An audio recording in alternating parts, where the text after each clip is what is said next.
During the 1980s, the Reagan administration is responsible for roughly 200,000 people slaughtered. And that doesn't mean just killed. You know, that means tortured and mutilated and raped. I mean, Pol Pot-style torture. That's pretty serious business. Hundreds of thousands, in fact millions of refugees, large areas of the country destroyed. All of this in an effort to block social reform. The Republicans attacked Dukakis as a card-carrying member of the ACLU. That's a very interesting phrase. That means card-carrying, is of course means really communist. You know, that's what it's supposed to imply. So here's an organization that's committed to defense of the Constitution, and according to the Republicans, that's communist. Well, you know, I think that characterizes modern conservatism. It's really a profoundly reactionary movement which is deeply opposed to the values on which the country was established. I quoted the Trilateral Commission view of the educational system, namely it's a system of indoctrination of the young.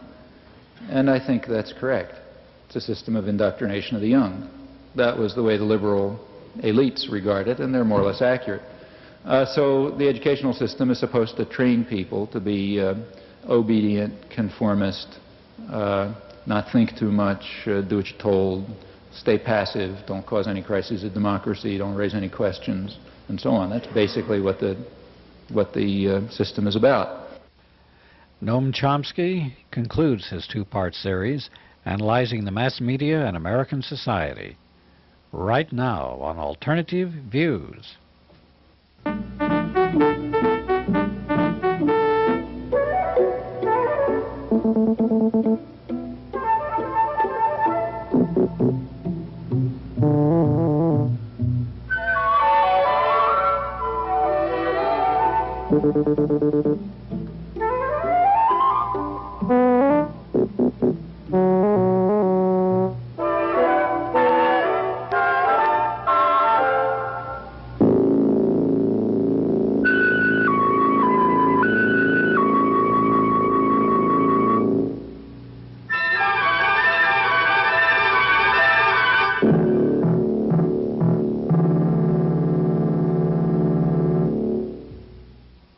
This will be the concluding section of our two-part series featuring Dr. Noam Chomsky from Massachusetts Institute of Technology, one of America's foremost critics of the mass media and American society. Noam Chomsky is co-author of a very good book on the mass media called Manufacturing Consent. In this program, he will mainly take questions from the audience. We also will present some information from the Progressive magazine on mass media distortions. And now here is Noam Chomsky speaking from Eau Claire, Wisconsin. In political discourse, every term has two meanings. You've got to start by recognizing that. So democracy has an official meaning, which is something like, you know, the ability of the public to take part in running their own affairs or something. But it also has a technical meaning, the one that's actually used. Something is a democracy if it's run by the business classes. If business runs it, especially business elements that are supportive of U.S. interests, then it's a democracy. If not, it's not a democracy. It doesn't matter. Nothing else matters virtually. You'll notice that this criterion works quite perfectly for identifying democracies. Same is true of the term peace process. It has a dictionary meaning.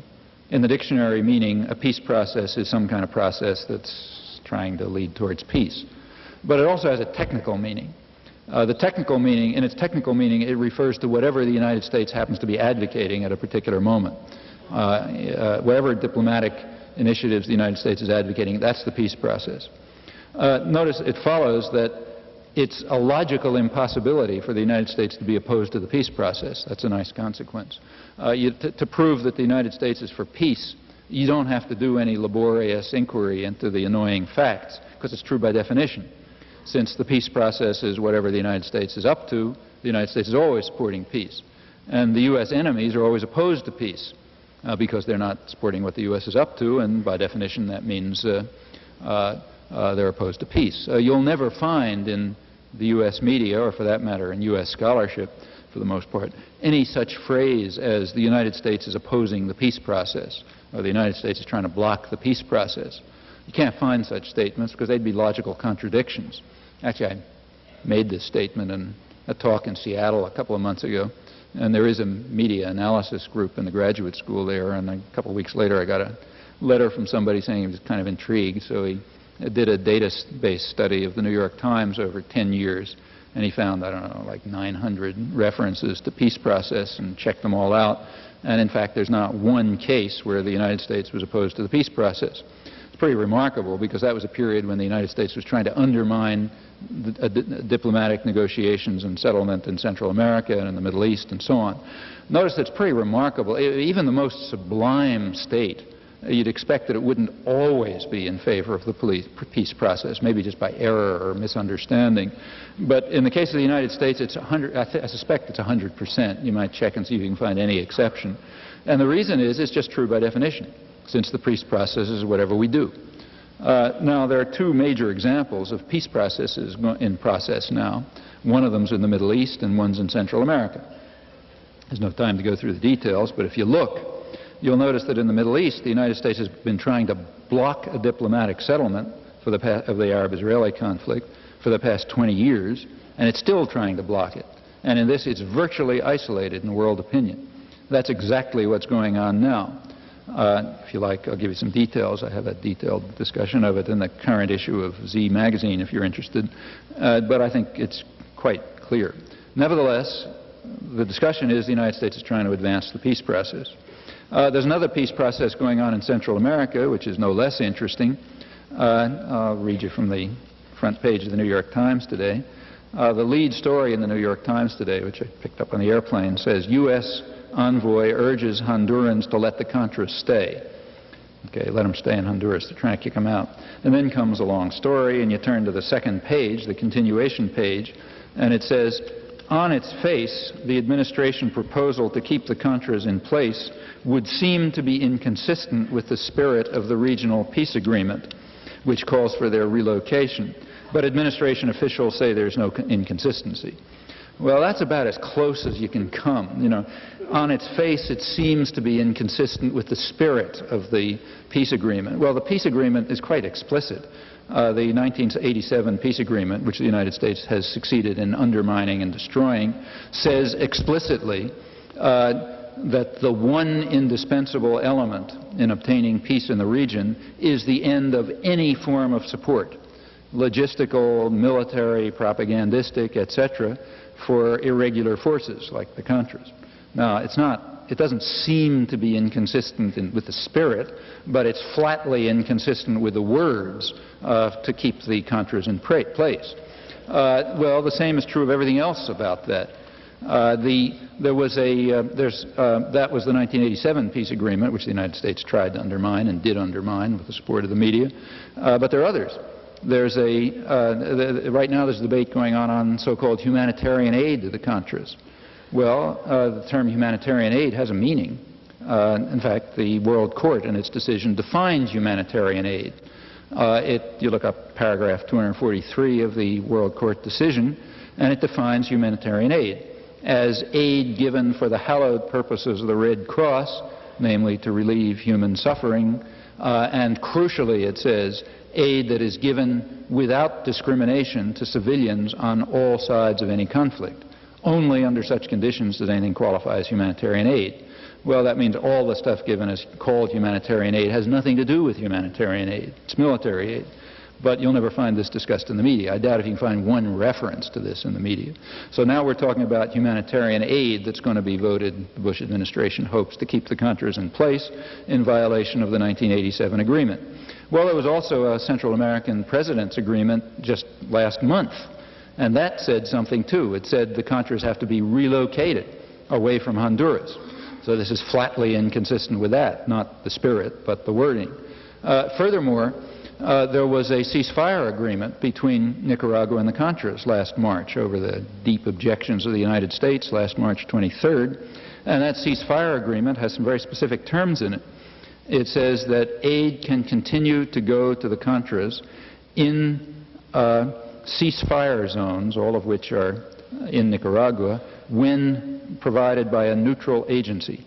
That's what the wording of the agreement says. Congress passed legislation right after that to send what they call humanitarian aid to the Contras, but if you look at the legislation, it says specifically that it must be in accord with the ceasefire agreement and it must be in accord with the Central American Peace Agreement. Well, that means that the only aid that Congress could legally send to the Contras in accordance with its own legislation is aid given by a neutral agency, like the Red Cross, to Contras in ceasefire zones inside Nicaragua. That's not just my interpretation. The ceasefire agreement also specified an international official in charge of monitoring the agreement. It's the Secretary General of the Organization of American States. He wrote a letter to Secretary of State George Shultz stating that the aid that the United States was sending was inconsistent with the ceasefire agreement, and he wanted to call the attention of the Secretary of State to this serious violation of the ceasefire agreement and the congressional legislation. That was never reported. Congress proceeded to send the aid. The neutral agency that they selected was USAID, State Department subsidiary. That's the neutral agency, and they're sending it illegally to Honduras. In fact, the aid that they're sending is not only flatly inconsistent with the Central American Peace Agreement, it's even inconsistent with Congress's own legislation. That's pretty tricky. You'll never find one word of discussion about this.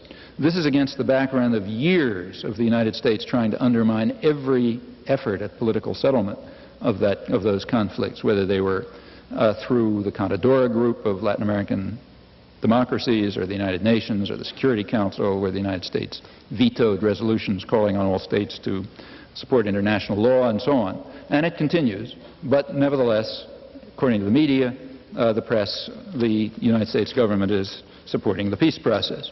Well, I'm suggesting that wherever you look, if you look closely, you'll find exactly the same thing.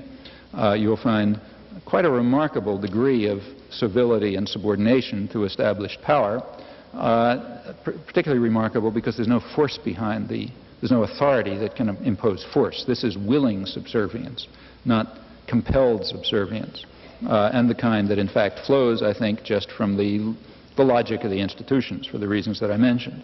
Well, let me return finally to a prediction of the propaganda model that I mentioned already, namely that however well confirmed it is, it cannot be part of the discussion. It's got to remain outside the spectrum of debate in respectable circles, maybe with some very marginal exceptions. The reasons are the ones I mentioned. They're pretty obvious. That conclusion, again, is quite well established empirically, and I think we may assume with fair degree of confidence that that will continue to be the case. Noam Chomsky will take questions from the audience later. But right now, here is some information from the Progressive magazine featuring a study by Martin Lee and Norman Solomon from the organization Fairness and Accuracy in Media.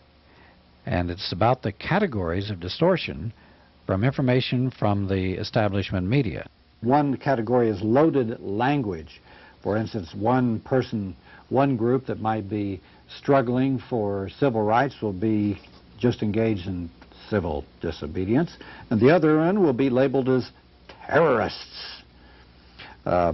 Another example is that the New York Times said that Moscow is going to violate the U.S.-Soviet treaty. But when it came to the Americans violating the ABM treaty, they only said that the Reagan administration was going to reinterpret the treaty. Also, they used left wing and right wing very interestingly and with a great deal of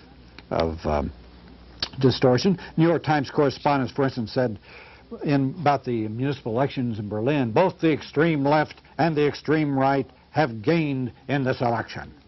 Okay, who was the extreme right? Well, it was the Republican Citizen Party, which was very racist and very, very right-wing. But who was the left-wing party that he was concerned about?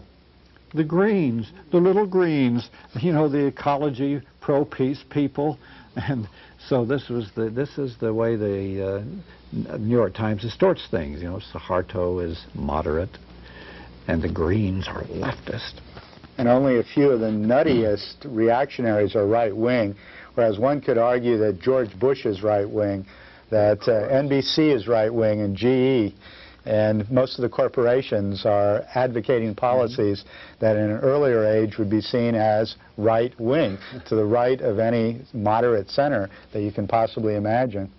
Well, whoever is in power always usually designates themselves as the center, and anything to the either side of it are badasses. Well, there's another distortion. Of course, they throw around the word communist all the time. For people they don't want communist or leftist or Marxist, even calling the Sandinistas communist in the New York Times and the networks all the time, although they were so far from it. It was incredible. But they also talk about the budding democracy in El Salvador, that lovely land of death squads. I always took me to death in the Vietnam War. They say, well, 50 communist troops were killed and injured today. You never hear them talk about the how many capitalist troops were killed or injured. Always the communists. How many counter-revolutionary, interventionist, imperialist forces were shot. Another category of distortion in this article in The Progressive is unattributed assertions and suspicious sources. There were, for instance, Dan Rather had an article in which he said, Bert Quint reports that the Palestine Liberation Organization conference in Algiers was orchestrated by Moscow. Well, where did he get that information? Nobody said. When they tried to nail down Dan Rather on it, CBS said, well, that might have been a strong word, orchestrated by Moscow. Might have been ill-chosen. Well, 150 million people or how many ever saw it, and they didn't make a retraction. In point of fact, the networks are constantly conduits for disinformation. It's not just the CIA that plants stories like Gaddafi was going to assassinate Reagan, remember that one? But the administration are constantly feeding lies into the media that then the media broadcast, again, using this cover of unattributed sources. I found out in the research I'm doing on this book on U.S. television that John McWethy, who is the ABC Defense and Pentagon reporter, has been a constant source of disinformation for years during the Reagan administration. There are so many leaks from the government, so-called leaks, so many of them you consider plants because it's just disinformation which the government wants to get into the regular media. Or they'll say, well, U.S. intelligence experts believe, or CIA people think, but they don't say who it is, and so you can know exactly who's pumping out this disinformation. Let's return to Noam Chomsky as he takes questions from the audience. The first one was about his opinion of PBS and the ACLU. The ACLU is an important organization. The ACLU, in fact, became the ACLU right at the time of the Red Scare, Wilson's Red Scare, and in response to that severe repression. And since then, it has a pretty admirable record of it's a conservative organization, very conservative. The term conservative is another one of those that's been distorted out of any relation to its meaning. But in the real sense of the term conservative, the ACLU is a conservative organization which is trying to preserve basically conservative values, 18th century values, and it does a pretty good job on it. It's had bad periods. It went along with McCarthyism, for example. And it doesn't take the really hard cases. Those are taken by more militant civil rights organizations. But it has done very good things. It's a very striking fact that about the political system. You recall what happened with the ACLU in the last elections. The Republicans attacked Dukakis as a card-carrying member of the ACLU. That's a very interesting phrase. That means card-carrying, of course, means really communist. You know, that's what it's supposed to imply. So here's an organization that's committed to defense of the Constitution, and according to the Republicans, that's communist. Well, you know, I think that characterizes modern conservatism. It's really a profoundly reactionary movement which is deeply opposed to the values on which the country was established. And that's why they would call an organization calling for the defense of the Constitution a subversive organization. Now, what was the Democrats' defense against this charge that Dukakis supported the Constitution? His defense was to deny that he supported it. I mean, he didn't say, yeah, of course I'm a member of the ACLU and proud of it. What he said is they published a list of cases of the ACLUs that he disagreed with. That was the Democratic response. Well, that tells you something about elite opinion. No, I don't think the ACLU is an illusion. I think it's an important organization. I'm proud to be a card-carrying member and to speak at their meetings and stuff. I also think there are more courageous organizations that take harder cases. What was the second question? Oh, yeah, public broadcasting. Well, public broadcasting is an interesting case.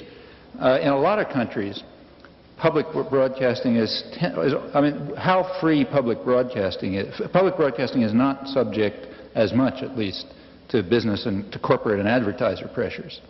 However, of course, it's subject to state pressures. How free and independent public broadcasting is depends typically on how free the state is.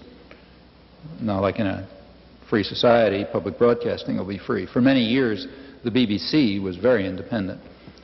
With Thatcher, another anti-democratic reactionary, the BBC has become much more constrained because the British government is also imposing harsh constraints on freedom of expression under Thatcher, another mislabeled conservative.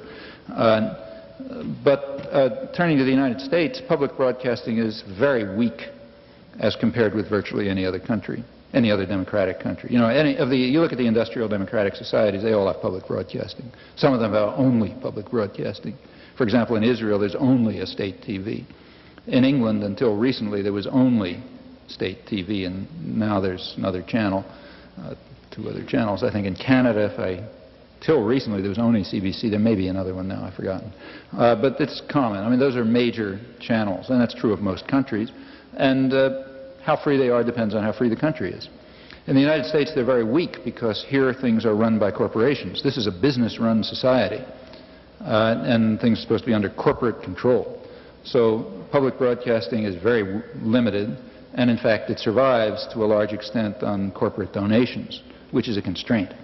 Gulf and Western, in one famous case, forced WNET-TV in New York to cancel a program on hunger simply by saying they'd remove their subvention, and they had to submit.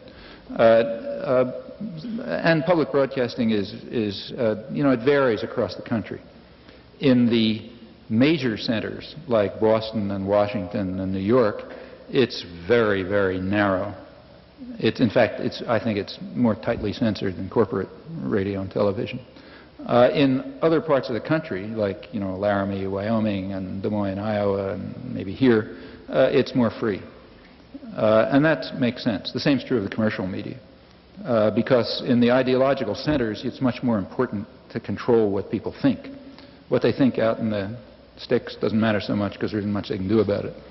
And as a result, it's more open. I mean, I can see that myself. If I go to Laramie, I get interviewed on public television, but it's virtually inconceivable in Boston. Maybe a minute now and then or something, in the interests of fairness or something. But and the reason is that the main centers, like say Boston, are subject to what's called a liberal bias, meaning tightly controlled by ideological managers who know their business and don't let things get out of hand. I think it's possible to put the kind of pressures on public broadcasting that can't be done on corporate media, but to that requires organization and real participation. There are other forms, I should say. Some of the most interesting and important things are listener-supported radio. Now that's usually a small-scale operation, fly-by-night operation, but they're very important. Now, that's really out of corporate control or state control. And you can tell, you travel around, as I do, to communities, and the ones that have listener-supported radio are quite different. There's just an independent culture that can sustain itself there with people participating and, involvement of the community. I mean, it's just much more democratic, and you can see the results. But that's, very limited resources, because resources lie essentially in the business community. Another way they distort it is when they'll have a government source that has credibility, right? The Secretary of State or somebody like that. But then when they have non-government sources or critics, they'll have somebody from a foreign government. They'll have a Russian, or they'll have Ortega from Nicaragua. But they don't show the people in the United States who are progressive critics of the U.S. government. They always make it look like it's those dirty foreigners against the good old stars and stripes. So this is one way of showing. For instance, and when they do have a point-counterpoint, it got to the absurd state where in the McNeil-Lehrer program they had a thing on nuclear weapons issues. And who was the dove they had? It was old Sam Nunn, giving the dovish point of view. In fact, Frank, FAIR, that same group that puts out this analysis that you're reading, has recently published a report on the McNeil-Lehrer show where over a 9-month period they documented who the spokespeople were from the different groups of the society on the program. And they documented that it's almost primarily conservative groups and spokespeople. It's corporate spokespeople. It's these conservative think tanks that dominate the special guest and expert segments. And there's almost no labor union people, environmentalists, public interest group people, and no one left of center is ever on there. Supposedly, I think it was Lehrer, Jim Lehrer, said he doesn't like moaners and whiners from the left. And so he gave his producers instructions not to bring any of those types on the program. And they did a case study, for instance, of the Exxon Valdez story that during the period they were monitoring the McNeil-Lehrer program was one of the big stories.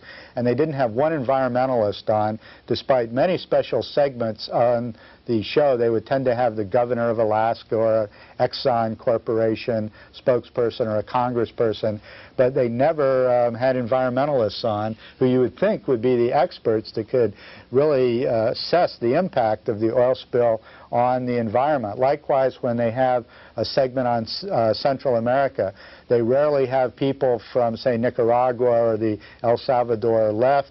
They always have these right-wing conservative types here in the U.S. who are pontificating about Central America, and so you get a very narrow spectrum of opinion on our public television program. The first cousin category to what we're talking about in this progressive article category is stenography or journalism.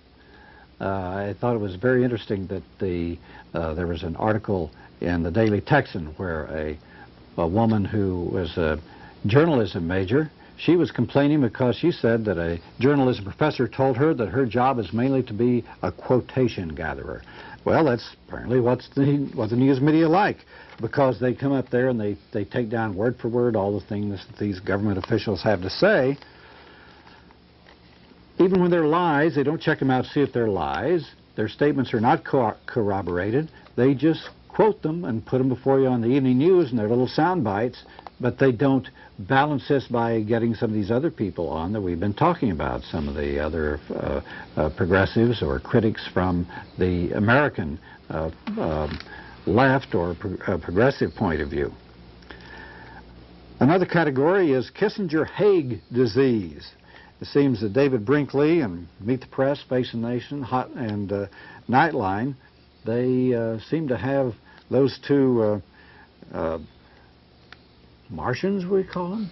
Anyway, they love the military and all the bloodshed that they can cause, but they have Kissinger and Haig on time and time and time again. Of course, they don't tell you that Kissinger has his own business, which is involved in a lot of these activities, which they're talking about on the evening news. In fact, Frank, we've given the report that Mother Jones has about what institutes, what think tanks in Washington provide the guest experts for either Ted Koppel and the public affairs discussion shows or the PBS shows.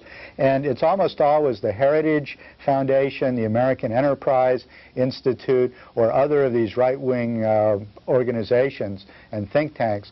Occasionally you'll get the Brookings Institute, which is a very moderate centrist think tank, giving some of its experts on these programs, but you never have the Institute for Policy Studies or any of Nader's think tanks or any of the left progressive organizations giving their spokespeople, most of whom have academic credentials, who have written books, who have PhDs, who are college professors, whereas most of the people that are the soundbite experts from the American Enterprise Institute and the Heritage Foundation have very minimal academic credentials. Many of them don't have PhDs, many of them have not published major books, but they're taken as the expert because they know how to produce the soundbite, the 20-second blurb that the networks are looking for, plus they're safe. If you were the leader of the country on issues such as Central America and Israel, and you were the one that was making the decisions, how would you deal with the problem in the Middle East now? If I were the leader of the country, I probably wouldn't do anything very much different from anyone else, no matter what I believed. And the reason is I would be under such tight constraints from real objective power that I just wouldn't have any leeway. There's good reasons for it. But so let me, instead of going into that, I go into that if you like, but instead of doing that, let me answer your first question. Let me take your other way of formulating it. What do I think we ought to do? Well, I think there are some pretty obvious answers, both in the Middle East and in, at least there's a general framework for obvious answers in the Middle East and in Central America. In the Middle East, there's been a very broad international consensus on a political settlement of the Arab-Israeli conflict, and there has been for many, many years. That consensus, for example, was expressed in a resolution that came to the UN Security Council in January 1976, so that's 13 years ago.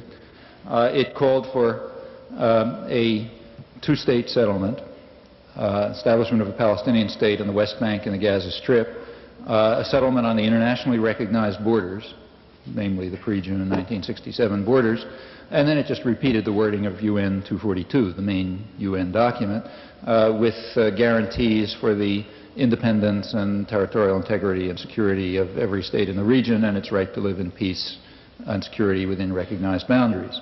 And then it went on to discuss some modalities, for achieving this end. That's the basic framework of the international consensus. Well, that particular resolution was vetoed by the United States. Israel refused to attend the session. The resolution was initiated by the three major Arab states, Syria, Jordan, and Egypt, the three confrontation states. It was supported by the PLO. In fact, it was openly supported by the PLO. According to the Israeli delegate, who's now the president of Israel, it was in fact prepared by the PLO. Notice that that is worth noting this because that means that already 13 years ago, Arafat had gone exactly as far as he did in that famous press conference on December 14th, which was alleged by the media to have changed everything. Nothing changed. He just repeated the same position he'd been saying for the last 13 years. There's reasons why the United States changed its position, but that's different. It was supported by the Soviet Union. It was supported by most of Europe. It was supported by most of the non-aligned countries, in fact, virtually by the entire world. That's why the United States had to veto it alone. Well, you could argue about details, but something like that is probably the only plausible, at least interim settlement. If you wanted to pursue it seriously, you'd have to talk about economic relations of a federal nature between the two states and all sorts of other things, and modalities to secure it and so on and so forth. But that general idea has been a very broad international consensus. For years, the United States is alone, virtually, aside from Israel, in opposing it. I mean, not totally alone, like it's posed by Gaddafi. There are rejectionists, aside from the United States. There's marginal groups around the world, like Khomeini, the Afghan rebels. I mean, there's a few other groups that oppose it. But primarily, it's opposed by the United States. That's why it doesn't get anywhere. Now, that has disappeared from history on the assumptions of the propaganda model. That's not part of the peace process. Why? Because the United States was opposed to it. And it's a logical impossibility that the United States should be opposed to the peace process. So therefore, that's gone from history. When the New York Times, or any scholarly monograph for that matter, reviews the peace process, they don't include this, because this is not part of the peace process. Well, that's only one example. There are many others. And I think that's a general framework for settlement. As far as Central America is concerned, I think it's pretty obvious what ought to happen, generally speaking. I mean, the United States has carried out major crimes in Central America, really major crimes. First of all, our whole history. Look, Central America is one of the most miserable areas of the world, and it's an area where U.S. influence has been enormous for a century. Well, at once that tells you something, you don't have to think very hard to figure out what that means. And it's for reasons. There are reasons for it. You look into the details, you can find out reasons for it.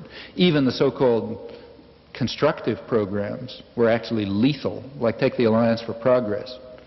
You know, most of a lot of what happened in Central America is just because we imposed dictators and gangsters and terrorists and so on if they ever try to get independent, as in Guatemala. But every once in a while there's something called a constructive program. The Alliance for Progress is the famous case.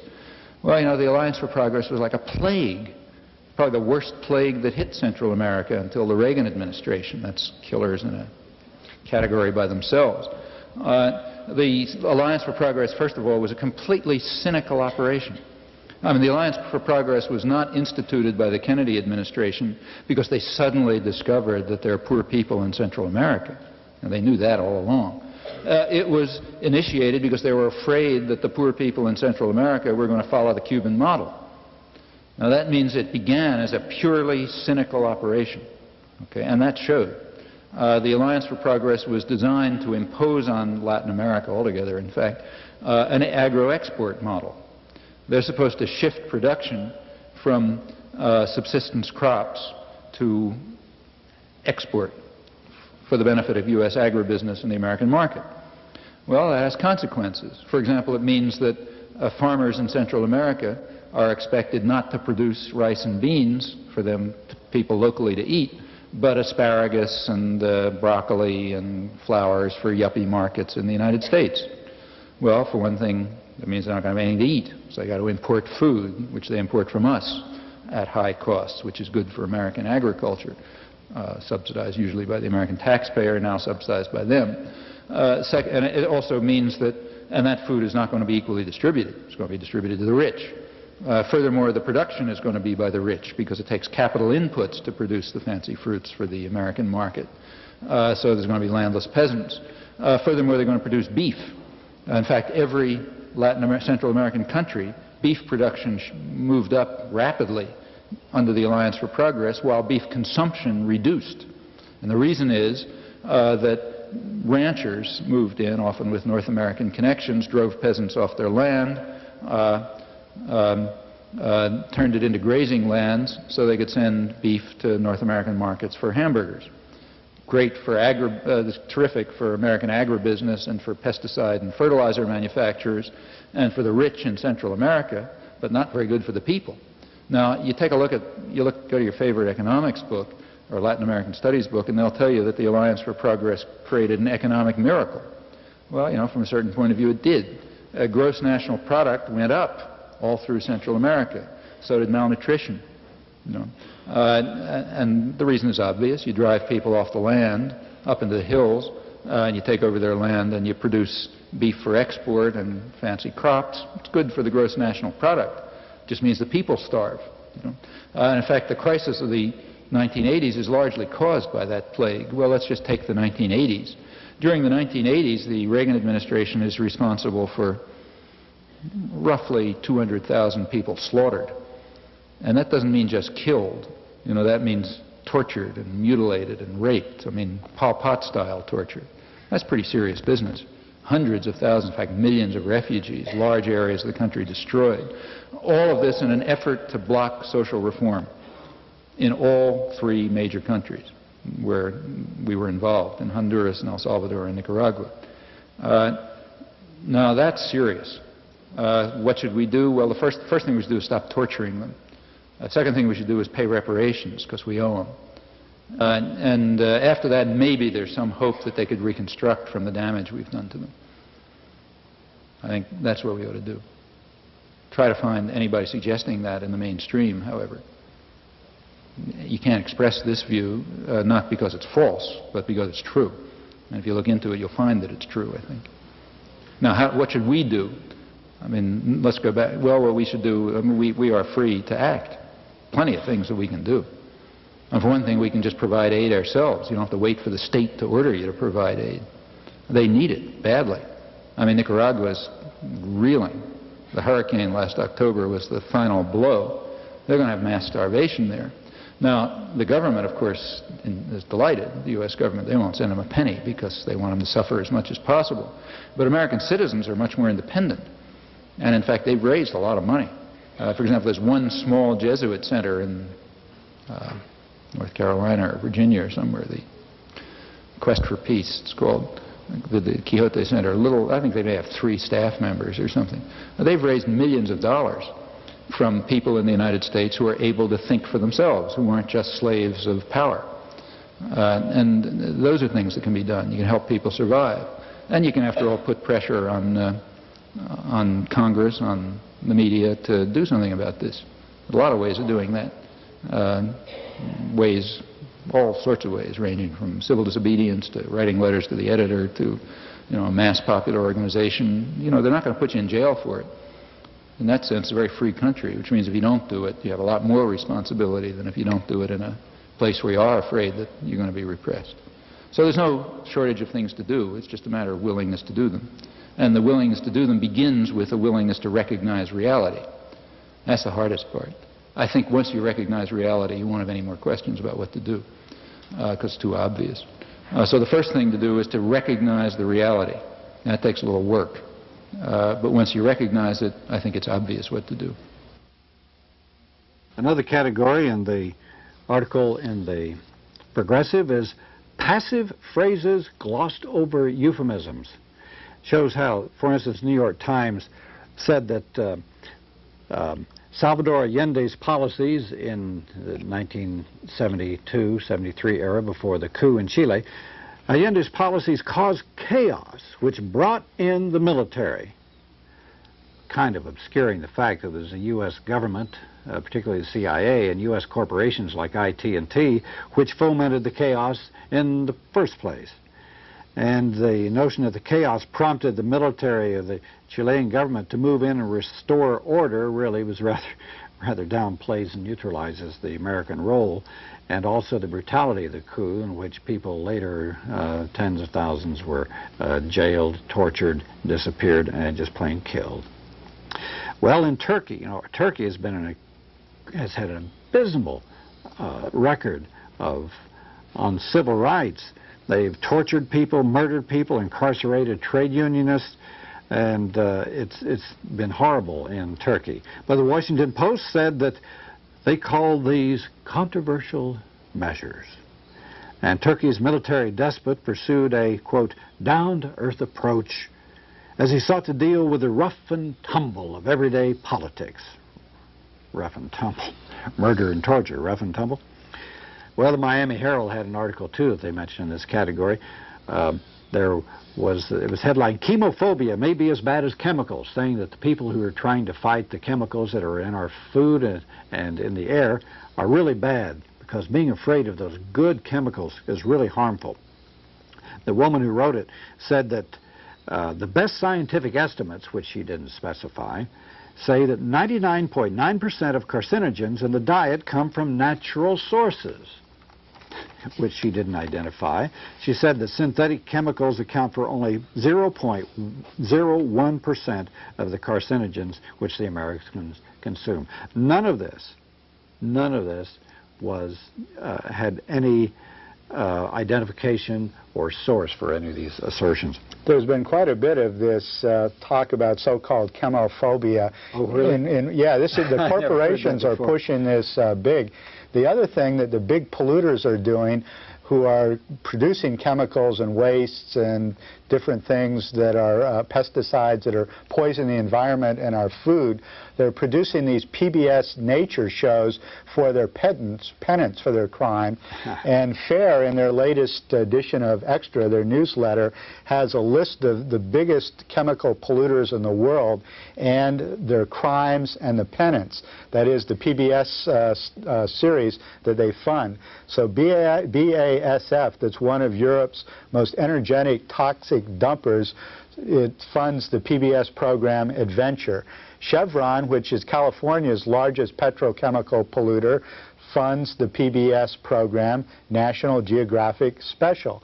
DuPont, the major chemical polluter, the world's largest producer of ozone-eating chemicals, produces discoveries underwater.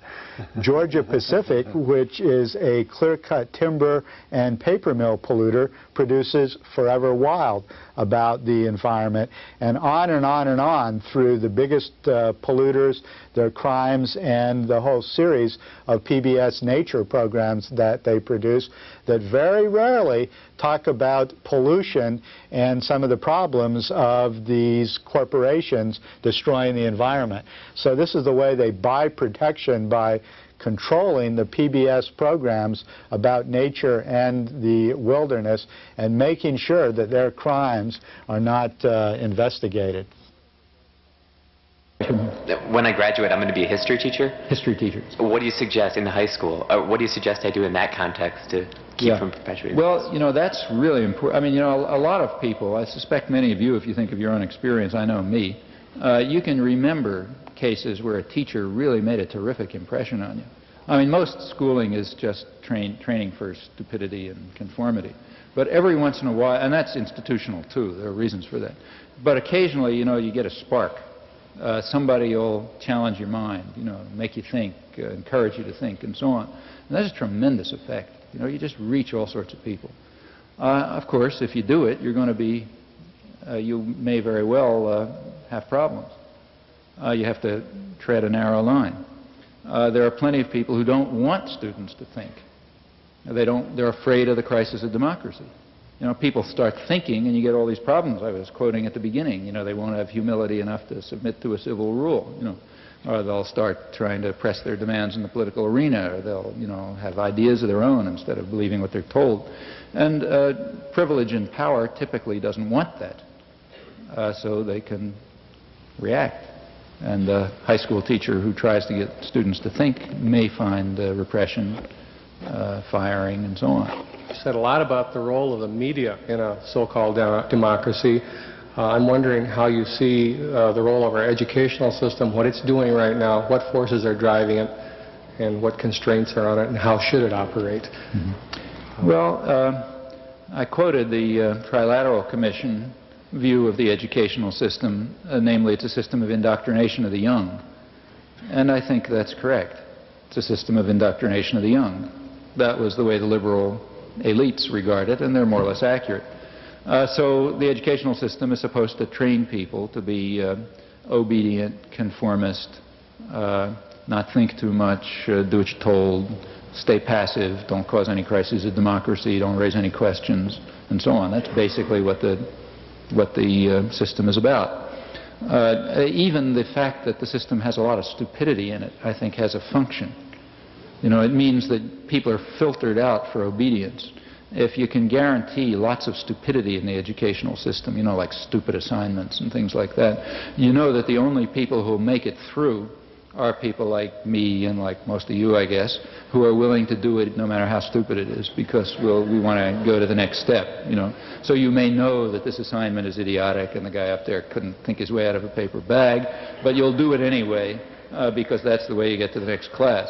And you want to make it, and so on and so forth. Well, there are people who don't do that, you know. There are people who say, I'm not going to do it, it's too ridiculous, you know. Those people are called behavioral problems, or something like that. They end up in the principal's office or in the streets or selling drugs or whatever.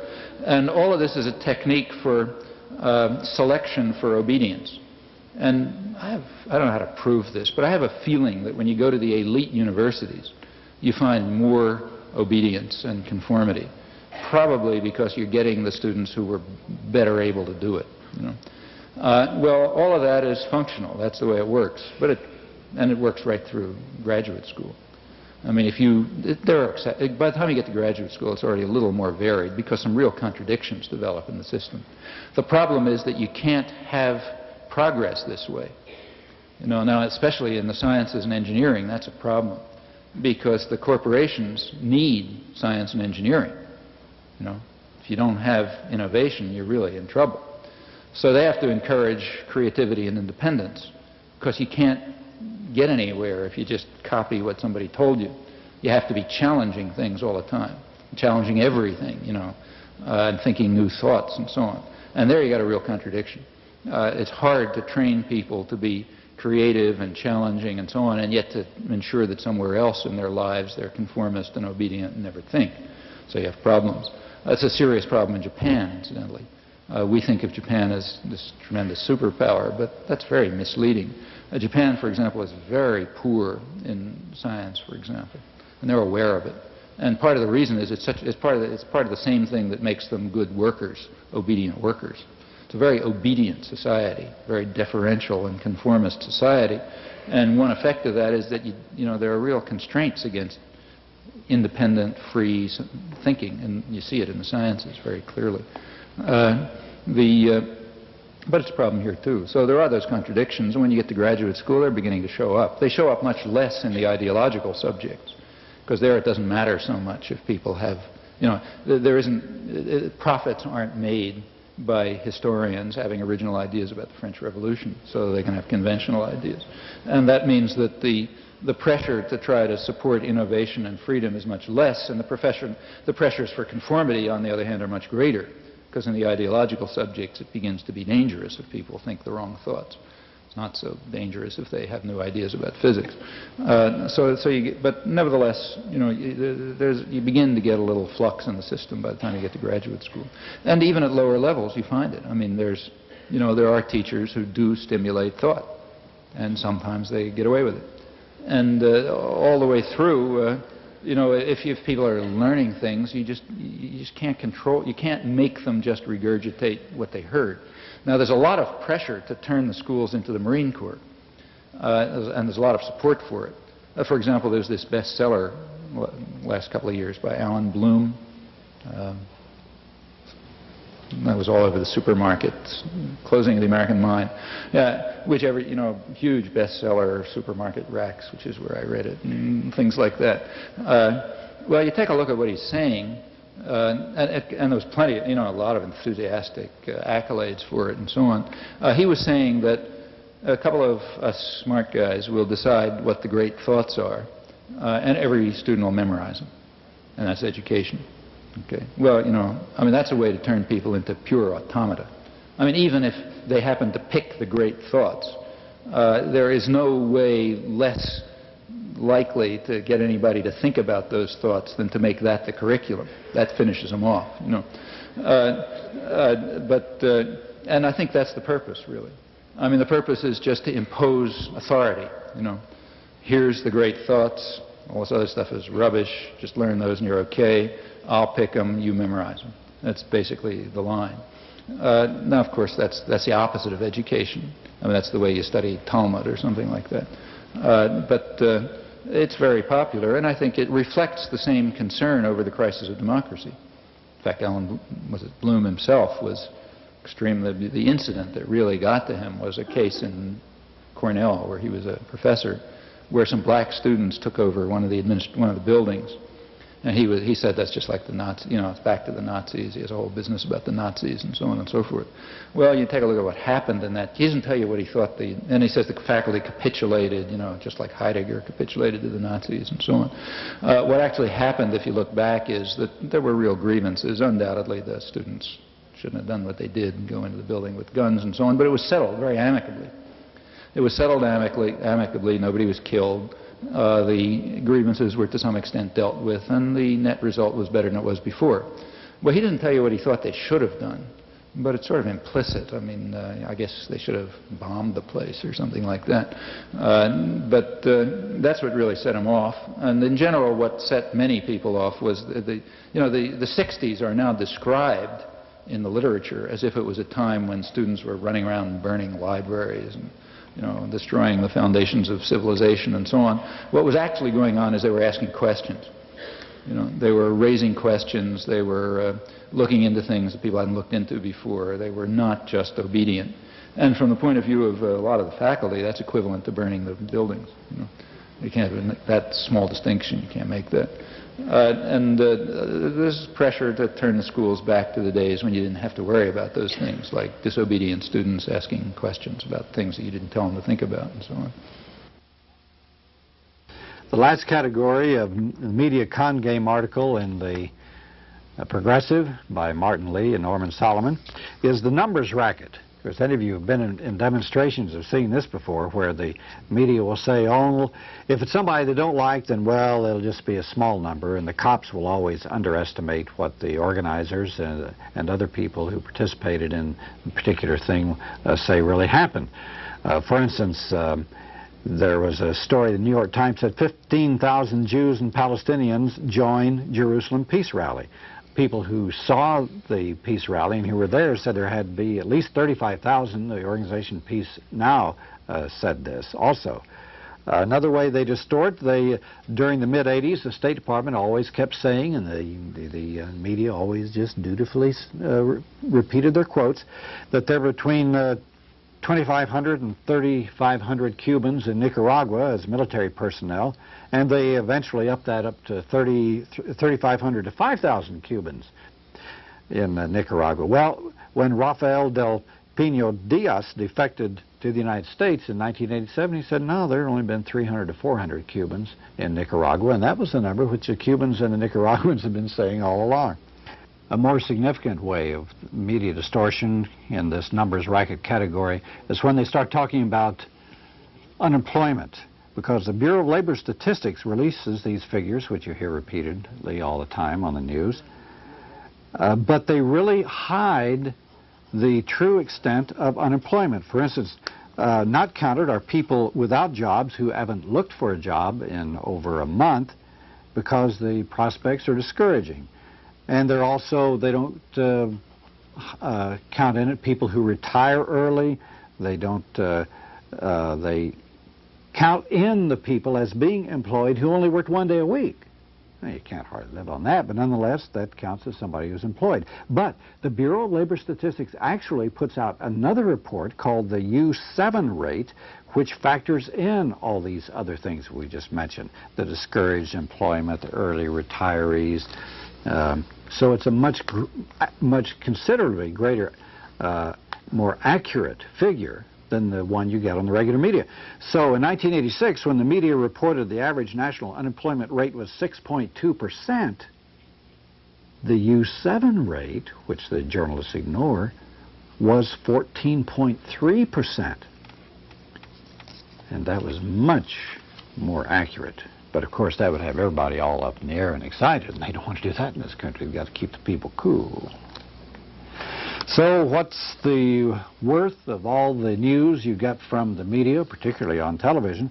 A British journalist named Ed Harriman says, despite the wonders of communications technology, the news often seems little more than folklore, a steady stream of nursery tales for adults.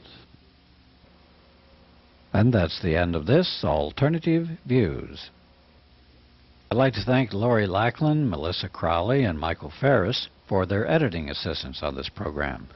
Also, Paul Lukowski and Jim Dickerson, who provided the tape with a speech of Noam Chomsky from Eau Claire, Wisconsin.